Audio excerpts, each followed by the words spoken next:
Bitcoin price discovery. Bitcoin price shows you how screwed up the world of finance is because it doesn't have bankers and politicians manipulating prices in a way to smooth it out, to make it look like there's no problem. Bitcoin telling you there is a problem.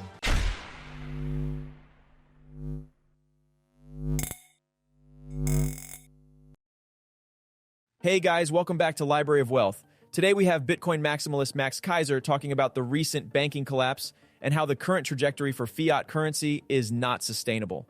Keiser argues that Bitcoin is designed to be attacked, and the attempts of banks and central banks to stop it only make it more secure and drive up its price.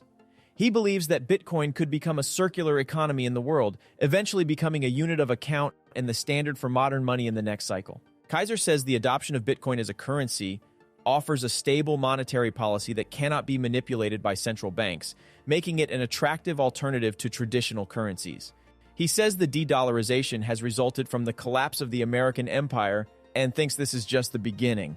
Let's get right into the interview with Max Keiser as he gives us his prediction for Bitcoin and how the crypto market will be affected by the massive amount of printing that will be taking place over the next year. Don't forget to like and subscribe if you enjoy the content we do here on this channel. Let's get right into the video. You're the king of a circular Bitcoin economy here in Bitcoin Beach, right? This is really where it started with the gift, I guess, that goes back a few years to get the economy in El Zonte into a circular Bitcoin economy. And that was the model, in fact, that caught the attention of the president, in which kind of pushed the idea of making Bitcoin legal tender along. So we know that it works in an area, in this area. The question is, can it become a regional and a national circular economy? And this is the path of Bitcoin to becoming a standard, a unit of account. Yeah. Right. So at Bitcoin and all money, it starts off as a collectible, then it moves into a store of value, then it goes into medium of exchange, then it becomes unit of account. So with Bitcoin, when I started, you could say it was more in the collectible stage. And then it moves into the store of value stage. And certainly people like Michael Saylor would tell you why they have their cash parked in Bitcoin, because it's protection against the melting ice cube of inflation. That's an argument of Bitcoin as store of value. Despite the volatility, it's still over any 3 or 4 year period, your purchasing power in Bitcoin kills all fiat money and gold, right? It's proven itself as a store of value. So here in El Zonte and in El Salvador, it's already made the leap into medium of exchange because the president made Bitcoin legal tender. Because of Max and Stacy and other media and the legalization of Bitcoin, I guess you could say, it's an odd way to phrase it, but the awareness of Bitcoin is 100%. So everyone in this country has heard of Bitcoin, which is the first step toward adoption. And then actual adoption, I think, is in what the number I hear, 10%, let's say.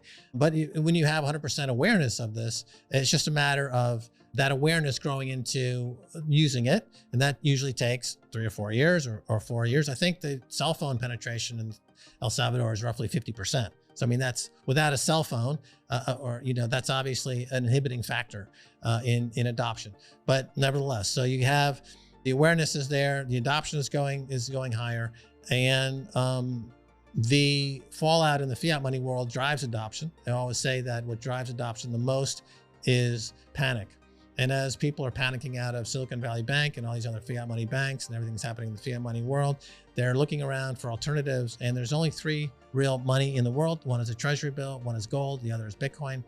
And the one that's lagging, that's cheap relative to everything else, that offers the most mobility, fungibility, portability, etc., would be Bitcoin. It's a superior form of money. So it's going to attract critical mass. That's continued to attract critical mass. And then it moves from medium of exchange to unit of account, which is essentially your circular economy. So everything is priced in Bitcoin, everything is paid in Bitcoin. Bitcoin is the standard, it's a reserve standard, it could be the global reserve standard. And that's essentially what a circular economy is. So, and that's the full stages of money. Bitcoin offers everything gold was doing, but as better in a digital age. The transformation through software finally arrived in the world of money, and we gave us Bitcoin, which is arguably perfect money. And another argument why the 20 or 30,000 coins never have any chance of succeeding, because they're trying to compete with perfection. So when Bitcoin was birthed, it was perfect. So there's no need to try to beat it.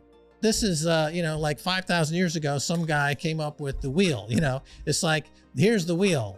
For those at home who are losing eyesight like I do, make it in a bigger magic marker. Here's the wheel. Okay. Now this basic design, is perfect.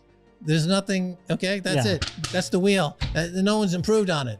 Bitcoin is like this. It's like, this is actually a stroke of genius. It does exactly what it should do. It's a perfect store of value. It's perfect money. It's portable. It's fungible. It's divisible. It's desirable. The attributes that Aristotle said would apply to gold. And this is Bitcoin. So in the case of El Salvador, the president has figured out that I don't need to futz around like trying to create a monetary model, and I don't need to try to compete with these other central banks. I don't need to have inflating paper money. I can just have Bitcoin take care of that. Yeah. The monetary policy is dictated by Bitcoin. Bitcoin is the monetary minister ultimately at the end of the day, and it does a perfect job. In 2008, we saw the white paper. In 2009, the Genesis block. And now in 2023, we know we're on the right path because every single bank in the world and every single central bank in the world and all politicians who are lobbied by bankers in the world are putting all of their effort into trying to stop Bitcoin, which is great because it only makes the hash rate goes up and therefore security goes up and therefore price goes up. So Bitcoin is designed to be attacked and they are attacking it now. And, forget about price. Just look at hash rate. Look at a chart of hash rate. All that computational power is being thrown at the network. Just keeps going up. 300 up quintillion calculations per second, right? And so that's the metric you got to look at. Price, the volatility reflects the fact that the global financial world is up, and this is true price discovery is in Bitcoin price discovery. Bitcoin price shows you how screwed up the world of finance is because it doesn't have bankers and politicians manipulating prices in a way to smooth it out to make it look like there's no problem. Bitcoin telling you there is a problem. Like the volatility index is an index that used on Wall Street to measure how much risk is in markets. Bitcoin is the ultimate volatility index. That's not the thing that's volatile. It's everything outside of Bitcoin that's volatile. It's simply giving you a price signal of how volatile things are out there outside of Bitcoin because the coins come every 10 minutes. The difficulty adjustment, kicks in. All the incentive models are brilliantly designed. It's the Sistine Chapel of money, right? It's all aesthetically gorgeous. It's the world that's volatile, not Bitcoin. Kaiser says the ideal collateral provided by Bitcoin is of utmost value in today's market. However, with mortgage rates doubling in recent months, it's becoming evident that a massive collapse may be on the horizon. In fact, we're witnessing a scenario similar to the 2008 housing market crash where large banks had too much leverage from bad loans. But this time, it's not just the housing market bubble that's at risk of bursting. Multiple bubbles are growing simultaneously, making the situation more precarious than ever before. To make matters worse, even the most trusted crypto assets are not immune to the recent economic downturn, raising doubts among many about the future of cryptocurrency. What do you guys think of Max Kaiser's prediction for Bitcoin in 2023? And what we can expect economically after the massive amount of printing taking place in the next few months? Comment down below. Thanks so much for watching. Don't forget to like and subscribe. This is the Library of Wealth. We'll see you in the next video.